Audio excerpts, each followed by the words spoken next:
Février dernier, lors du dernier vote aux Nations Unies sur la guerre en Ukraine, le Gabon s'est abstenu de condamner l'agression de ce pays par la Russie. Est-ce à dire qu'à vos yeux, la violation de l'intégrité territoriale de l'Ukraine, ça compte moins que votre partenariat stratégique avec la Russie? D'abord, il est juste de rappeler que le Gabon a clairement condamné la violation du droit international. Il faut d'abord le rappeler. Et que par la suite, le Gabon a estimé qu'il a, aux Nations Unies, un rôle à jouer. Il a aussi des intérêts stratégiques à préserver. On ne va pas commencer à demander à chaque État de justifier son vote aux Nations Unies. Personne ne le fait pour les pays occidentaux. Donc, permettez que les Africains fassent des choix en fonction de leurs propres ambitions. Donc ce partenariat stratégique avec Moscou, c'est important? Ce n'est pas ce que j'ai dit. J'ai dit que le Gabon fait des choix aux Nations Unies en fonction de ses intérêts. C'est une guerre qui est très loin du Gabon, qui est très loin des pays africains.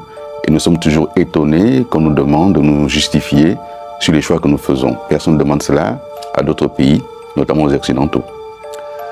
On parle beaucoup du groupe paramilitaire russe Wagner. On sait qu'il est présent dans plusieurs pays africains. Il est présent en Centrafrique, pas très loin de chez vous. Est-ce que ce groupe vous a proposé ses services au Gabon? Pour résoudre quel problème? Il y a toujours des problèmes éventuellement sécuritaires ou autres. Voilà, on sait qu'ils sont très actifs, c'est pour ça. Le Gabon est un pays en paix qui bénéficie d'une belle coopération avec plusieurs pays de par le monde, la France, les États-Unis, la Chine et d'autres, avec lesquels on a des coopérations militaires, mais aussi les pays voisins. Nous ne sommes pas encore à un stade où on ferait appel à un groupe paramilitaire soit-il, parce qu'on n'a pas ce problème à résoudre chez nous. Mais sur le principe, est-ce que vous y êtes totalement opposé, justement, à avoir recours à ce qu'on appelle des mercenaires? Ça va être difficile de me prononcer sur ce qui n'existe pas. Qu'est-ce que vous pensez de la présence de ce groupe dans un pays voisin du vôtre, comme la République centrafricaine? C'est un pays souverain. Il choisit d'assurer la défense de son territoire avec les moyens qu'il peut avoir. Vous avez adhéré au Commonwealth il y a quelque temps, et c'est-à-dire que la France n'est plus un partenaire privilégié du Gabon.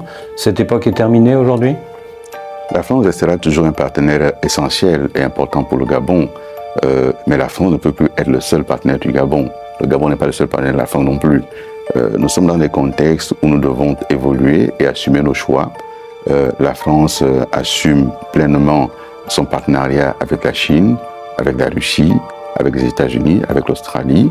Le Gabon doit assumer ses propres choix. Est-ce que vous avez l'impression quand même que l'influence de la France en Afrique est aujourd'hui sérieusement questionnée, pas seulement au Sahel, mais dans un pays comme le vôtre? Je vous vois sourire. Ça, c'est un problème français. Ce qui m'importe moi en tant que Premier ministre gabonais, c'est l'influence du Gabon.